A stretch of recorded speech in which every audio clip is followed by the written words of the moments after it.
15 y los 44 años y es responsable, Joel, del 14% de las defunciones entre una población masculina del 17% y entre el 7% la femenina. Y se estima que por día, y este dato sí que es alarmante, 1.424 personas mueren en actos de homicidio, directamente relacionados con homicidio. O sea, estamos hablando de casi una persona por minuto que pierde la vida. Por día. En un día, una persona por minuto. Así es. Y aproximadamente, según los datos de la Organización Mundial de la Salud, una persona se suicida cada 40 segundos. 40 segundos. Otro dato también alarmante, 1,6 millones de personas pierden la vida cada año por actos violentos y unos 57.000 niños entre 0 y 4 años de edad son asesinados en este mismo periodo. ¿Sabes qué cosa es lo que me preocupa? Más allá de números hay personas, hay historias. Niños sufriendo violencia y también niños incluso involucrados en actos de violencia. Exacto. Entonces, cada vez nosotros esto vemos que está empeorando, Carola. Si nosotros allí colocamos los datos estadísticos de hace una década atrás o 2 décadas atrás, parece que esto estaba más controlado. Sí. Pero ahora esto está saliendo fuera de control, a pesar de que hay leyes rígidas, a pesar de que hay justicia y a pesar de todos los métodos y medios de seguridad que se coloquen, uno no está seguro en ningún lugar. Yo no sé si tú recuerdas, recientemente, bueno, en este año aconteció de que aquí en Sao Paulo, en una escuela, hubo sí, por supuesto, un tiroteo. Mortanza. Es decir, no estás seguro ni en casa, ni en la escuela, ni en la iglesia. Recuerda los atentados. Diferentes iglesias, la gente iba para adorar a Dios y allí encontraba la muerte. Es decir, no hay manera de poder controlar todo esto. Una de las cosas que a mí realmente no me preocupa, pero sí entre alarma y esperanza en mi corazón es que antes de que venga el diluvio dice que la tierra estaba llena de violencia y la violencia llegó a su límite. Entonces nosotros hoy estamos viviendo en ese tiempo donde hay cada vez más violencia y parece que el ser humano ya no tiene más dominio. En lugar de tener control sobre sí mismo, Satanás está tomando control de la persona. Imagínate una persona por minuto morir por un acto de violencia, los seres humanos matándonos entre nosotros. Y como tú dices, ¿no? O sea, ya niños, son muchos niños que en estas situaciones protagonizan estos actos. Exacto, exacto. Pandillas. A partir de los 9, 10, 11 años, ¿están involucrados en qué? Esos niños deben estar aprendiendo y deben estar soñando con un futuro. Imagínate hasta dónde hemos llegado. Tremendo. Carola, datos asustadores, sin embargo, la Biblia ya nos decía sobre lo que acontecería en este tiempo del fin. Gracias allí por darnos allí esa nota y también gracias a la producción allí por tenernos esos datos estadísticos y vamos a abrir la Biblia para encontrar si hay solución o no hay. Vamos a ver eso en este programa. Esperemos que sí. Te escuchamos. Gracias allí. ¿Y cuál es la respuesta ante eso? ¿Cuál es la salida? El problema ya está. No vamos a dar vuelta al problema. El problema es que estamos en un mundo lleno de violencia. Violencia por todo lado. Tú no estás seguro en ningún lado. El asunto es cómo se soluciona. Y si nosotros pensamos en que necesitamos mayor educación, tú puedes ver de que están haciéndose todos los esfuerzos para que la educación pueda ser mejor. Sin embargo, no para la violencia. Sin embargo, hay un asunto que llama mucho mi atención. Y hoy quiero que tú prestes atención porque la Biblia ya hablaba de todo lo que nosotros estamos viviendo hace 2000 años atrás. Aproximadamente 2000 años atrás. Hubo un apóstol llamado Pablo que escribió a Timoteo. Escribió 2 cartas. Y es interesante que en su segunda carta, a Timoteo, en el capítulo 3, versículo 1, versículo 2, 3 y 4, dice así. Presta atención. También debes saber esto, que en los últimos días vendrán tiempos peligrosos. Hemos hablado mucho acerca de este texto. Una vez más, permíteme leerte por qué este tiempo es peligroso. Porque habrán hombres amadores de sí mismos, avaros, vanagloriosos, soberbios, blasfemos, desobedientes a los padres, ingratos, impíos. Presta atención, característica de nuestra sociedad. Ingratos, impíos, sin afecto natural. Ya pierden la sensibilidad, ya no más hay amor. Entonces, implacables, calumniadores, intemperantes, crueles, aborrecedores de lo bueno, traidores, impetuosos, infatuados, amadores de los deleites más que de Dios, etc. Es decir, está describiendo lo que hoy estamos viviendo en nuestro día a día. Crueldad, frialdad, indiferencia, ingratitud, maldad. Hay un descontrol completo. Parece que el ser humano se ha entregado por completo a sus propias pasiones, a sus propios caprichos, a sus propios intereses. Y por conseguir hay violencia por todo lado. Mas hoy quiero hablarte de aquella violencia que poco se habla, de aquella que ocurre dentro de las cuatro paredes, de aquella que solamente tú conoces, nadie más. Porque cuando sales de la puerta de la casa sonríes para todo el mundo y finges que todo está bien. Y te colocas una máscara de acero, finges una sonrisa y a todos dices, estoy bien. Mas solo tú sabes lo que acontece dentro de esas cuatro paredes. Hace algún tiempo yo visité un matrimonio, una pareja. Ella era cristiana, el marido de esta mujer no era cristiano. Y sabes, cuando yo llegué, yo sentí pena y lástima de la escena que yo vi. El marido ya no estaba, sin embargo, la cara, el rostro de ella estaba casi desfigurada. Estaba llena de moretones. Y ella con lágrimas decía, sabe, pastor, esta es mi vida desde hace 15 años. Mi vida es un infierno. Y yo le pregunté, y durante esos 15 años, ¿qué cosa hiciste para poder cambiar esta situación? Nada, absolutamente nada. Al contrario, me decía, yo vivo amenazada. Y la amenaza es que el momento que yo denuncie o diga algo a una persona pidiendo ayuda, yo voy a salir de casa. Y pastor, yo no tengo a dónde ir. Mi familia está lejos, porque eso es lo que hacen las personas agresoras, ¿verdad? Alejarlos de la familia, romper todo círculo para que no tengan ningún tipo de apoyo. Entonces, esta mujer, 15 años vivía en ese infierno. Ahora, ¿sabes qué cosa es lo peor? Es que las personas que conocían a este hombre pensaban que este era un hombre perfecto. Porque con la gente era bondadoso, era bueno, mas nadie conocía cuando ya no controlaba más sus impulsos y empezaba a pegar y a lastimar a esta pobre mujer. Y esta es la situación de miles de hogares.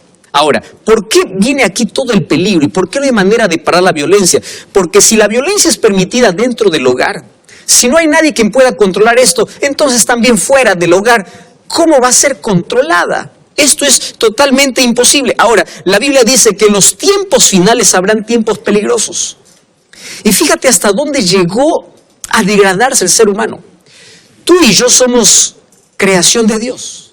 Tú eres mi hermano, porque pertenecemos a un solo Padre. Y si eres un cristiano, no importa la denominación, juntos decimos Padre Nuestro. Y si decimos Padre Nuestro, quiere decir que tenemos el mismo Padre. Y ese Padre es Dios. Y somos creados imagen y semejanza de Dios. Y préstame atención a lo que te voy a decir ahora. Cuando tú violentas a alguien, cuando tú golpeas a alguien, tú estás atentando contra la imagen y la voluntad de Dios. Mucho más si tú estás agrediendo a tu esposa o a tu esposo. Porque aquí ahora estamos en una sociedad donde ya no se sabe quién agrede más. Es verdad que las mujeres son la mayor cantidad de víctimas, más también hay mujeres que agreden al esposo. Hoy vamos a hablar de tipos de violencia, por ejemplo. No solamente existe la violencia física, también existe la violencia psicológica. Aquellos chantajes, aquellas amenazas, también es considerado un tipo de violencia. Ahora, préstame atención acá. Cuando en un matrimonio dos personas se juntan, la palabra de Dios dice que los dos llegan a ser una sola carne. Entonces, cuando tú lastimas a tu cónyuge, cuando tú lastimas a tu esposa o a tu esposo, tú te estás hiriendo a ti mismo. ¿Estás comprendiendo eso? Estás yendo contra ti mismo. Y eso significa que tú ya tienes un problema serio en tu vida y tú no te estás dando cuenta de eso. Y ya te dije, cuando hablamos de violencia, no hablemos solamente de la agresión física. Ahora, te voy a hacer una pregunta. ¿Qué hogar no tiene problemas? Si yo digo, levante la mano, el hogar que nunca tiene problemas, ese hogar está mintiendo. Todos pasamos por crisis. Todos pasamos por dificultades. Todos en algún momento estamos a punto de perder el control. Hay momentos de ira, dime sí o no. No me digas que no. Somos así los seres humanos. El asunto es cómo resolvemos los problemas. ¿Cuál es el mecanismo que nosotros usamos para resolver los problemas? Entonces, allí viene el marido. Cuando no tiene más argumentos, él empieza a imponer con la fuerza. Escúchame bien. Dios te ha dado buenos brazos, no para pegar, sino para proteger, para cuidar. ¿Me estás entendiendo? Dios no te ha dado los brazos para poder lastimar a una persona. Te ha dado para acariciar, para ayudar, para proteger. Esa es la función. Ahora, por otro lado, vemos el tipo de violencia psicológica, por ejemplo. Mira, dice que de 4 matrimonios, por lo menos hay uno que sufre violencia física, de 4, 1, y de 4, 2 violencia verbal o psicológica. Las palabras hieren, destruyen. Y ojo, si tú no has aprendido a controlar tu lengua, a controlar tus palabras, toda la vida vas a ser un infeliz, porque vas a llevar una amargura por dentro. ¿Tú te imaginas dormir con la persona a quien tú hieres todos los días y estás durmiendo con esa persona y así dices que amas a esa persona? ¿Tú te imaginas la culpa que el ser humano tiene? Pero el ser humano empieza a convivir y empieza a acostumbrarse con eso. Ahora, viene la pregunta, y la pregunta es, ¿cuáles son las principales causas por la cual una persona se hace un agresor, un violento? Ya te dije, todos tenemos problemas, todos tenemos dificultades. El asunto es cuando tú pierdes el dominio, pierdes el control y empiezas a agredir, empiezas a solucionar los problemas usando la violencia, ya sea física o ya sea psicológica. ¿Cuáles son las causas? Hay diversas causas. Yo te voy a mostrar por lo menos un par aquí. La primera causa se piensa que es la educación rígida que recibiste en el hogar. Tú te criaste en un hogar donde solamente había grito, había reglas, etcétera, etcétera. Esa rigidez te hizo que tú puedas ser una persona agresiva. Otra razón. La segunda razón es que tú tomaste un ejemplo de los padres. Tú piensas que el matrimonio es así, que las cosas se resuelven a gritos, a agresiones y a violencia. ¿Por qué? ¿Dónde lo aprendiste? Lo aprendiste en casa. Tú piensas que eso es normal y tú tomaste ese modelo. Es más, cuando tú eras niño tenías miedo al papá cuando llegaba violento. Y tú decías, yo nunca voy a ser así, pero hoy tú estás repitiendo la historia. Acontece que tú tomaste el modelo de casa y hoy estás repitiendo la historia. Y si te das cuenta, tus hijos no te aman. Lo que te tienen es miedo. ¿Tú crees que eso es amor? No. Y si tú continúas así, tú vas a terminar solo en la vida. Escúchame bien, vas a terminar totalmente solo en la vida. Y es más, dejando marcas y heridas profundas en el corazón de toda tu familia. Querido, y esto es terrible. Entonces, mira, es el momento de poder quebrar, de poder romper con aquel ciclo, de violencia. Entonces voy a hablar para ti, primero que eres agresor y luego para ti que eres víctima. Si eres el agresor, número 1, tú tienes que reconocer que tienes un problema. ¿Me estás entendiendo, Francisco? Tienes que reconocer, porque si tú no reconoces que tienes un problema, tú nunca vas a pedir ayuda. ¿Quién va al médico? Aquel que reconoce que está enfermo. Entonces, en tu vida hay heridas que cerrar. En tu pasado hay una historia triste. ¿Por qué? Porque tú creciste en ese ambiente y tú estás repitiendo esa historia. Pero si tú reconoces que necesitas cambiar, entonces ya está el primer paso para la solución. Pero tú dices, no, pastor, Pedro, escúchame aquí. Tú ya muchas veces dijiste, esta es la última vez, pero la próxima vez nuevamente pierdes el control y empiezas a practicar la violencia. Es que has intentado cambiar con tus propias fuerzas. Correcto. Y mira, tú tienes problemas muy serios. ¿Cuál es el primer problema? Tú tienes un problema de baja autoestima. Entonces, lo que te hace sentir fuerte, poderoso, lo que te hace sentir bien, ¿qué cosa es? Herir a una persona. Eso te hace sentir, eso te infla. ¿Me entiendes? Pero tienes un problema serio. Un problema serio. Otra cosa. Si tú eres la víctima y tú estás allí solamente aguantando todo y dices, bueno, Dios ha permitido que yo viva esta vida. No, querida o querido, Dios no permite.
Dios es verdad, Dios no puede hacer nada si tú no eliges bien, o Dios no puede intervenir en tus elecciones, pero no es el plan de Dios que tú puedas continuar así. No es el plan de Dios. Pastor, entonces, ¿qué tengo que hacer? Mira, es probable que tú tengas sentimiento de culpa, es probable que tú tengas vergüenza y tengas miedo de hablar. ¿Por qué? Porque tú tienes miedo ya que vives una amenaza, ya te amenazaron, ¿verdad? No tienes un apoyo, no tienes un círculo de amigos o de familia, nadie conoce tu asunto y tú estás prolongando el sufrimiento en la vida. Escúchame bien ahora entonces lo que te voy a decir. Es momento de parar con eso. Pastor, ¿y cómo paro con esto? Es momento de hablar. Es momento de pedir ayuda. Yo te invito incluso a visitar una iglesia adventista. Y aquí no estamos para poder pelear, pero sí para brindar ayuda a aquellos que lo necesitan. Queremos orar por ti, queremos ayudarte. Y préstame atención ahora a lo que te voy a decir. Esa es la mejor manera de amar a una persona violenta, para que a través de la justicia pueda reconocer que él tiene un problema. Entonces, si tú eres el agresor, no te estoy condenando. Lo que te estoy diciendo es que tienes que abrir los ojos. ¿Correcto? Tienes que abrir los ojos y tienes que saber que necesitas ayuda. Y esa ayuda lo vas a encontrar solamente en Dios. Pastor, ¿qué tiene que ver Dios con mi problema? Préstame atención. Mira, el libro de Santiago. El libro de Santiago, en el capítulo 4, encontramos una declaración interesante. Versículo 1. Dice así: ¿de dónde vienen las guerras y los pleitos? Presta atención. El problema es más serio de lo que imaginamos. ¿De dónde vienen las guerras y los pleitos? ¿Acaso no es de vuestras pasiones? ¿Acaso el problema no está dentro? El problema no está en tus labios que hablas palabras, insultos. No, el problema está en el corazón. Versículo 7 dice: someteos a Dios, resistid al diablo y él huirá de vosotros. Versículo 9, arrepiéntete. Dice así: afligíos y lamentad y llorad, vuestra risa se convertirá en lloro y vuestro gozo en tristeza. Pero si te humillas delante del Señor, Él te exaltará. Pide ayuda a Dios. Busca ayuda profesional si necesario, pero aférrate a Dios. Otra cosa. Cuando yo voy al libro de Gálatas capítulo 5, versículo 16, presta atención. Este es un texto muy fuerte, pero muy lindo para poder reaccionar. Dice así: no andéis en los deseos de la carne. Cuando habla de los deseos de la carne, está hablando de nuestra propia naturaleza pecaminosa. Versículo 19 dice: ¿y cuáles son las obras de la carne? Y aquí empieza a colocar una lista. Por ejemplo, dice: adulterio, fornicación, inmundicia,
lascivia, idolatría, hechicerías. Y a partir de ahora empieza a hablar de la violencia. Fíjate aquí, enemistades, pleitos, celos, iras, contiendas, disensiones. Una lista para poder hablar de diferentes